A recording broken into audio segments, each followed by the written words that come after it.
નવા police commissioner Anupsinh ગેહલોતે charge લેતાની સાથે જ શહેર પોલીસ એક્શનમાં આવી ગઈ હતી અને વ્યાજખોરી, બળાત્કાર અને બીજા ગંભીર ગુનાઓમાં સંડોવાયેલા રીઢા 17 જેટલા આરોપીઓને એક સાથે પાસાની કાર્યવાહી કરીને અલગ અલગ જેલમાં મોકલી આપ્યા હતા. પાસાની કાર્યવાહી કરવા માટે પોલીસ એક્શનમાં આવી ગઈ હતી. જો કે અનુપસિંહ ગેહલોતે એક જ દિશામાં રીઢા ગુનાખોરોની પાસાની 17 ફાઇલ પર સહિતની મોહર મારી દેતા વ્યાજખોરો અને વાહન ચોરી અને બળાત્કાર જેવા ગંભીર ગુનામાં સંડોવાયેલા ગુનાખોરીને અલગ અલગ જેલમાં પાસા હેઠળ ધકેલી દેવામાં આવ્યા હતા.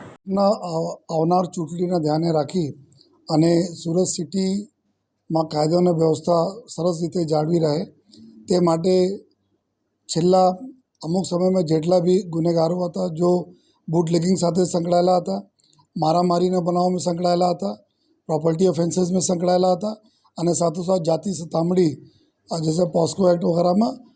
આ પ્રકારના ગુનાઓમાં આ લોકો સામેલ હતા. તો એવા કુલ 17 જેટલા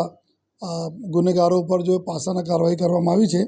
અને આ અલગ અલગ જો રાજ્યોના અલગ અલગ જેલોમાં એના મોકલવામાં તજવીજ ચાલુ છે. અને સાથોસાથ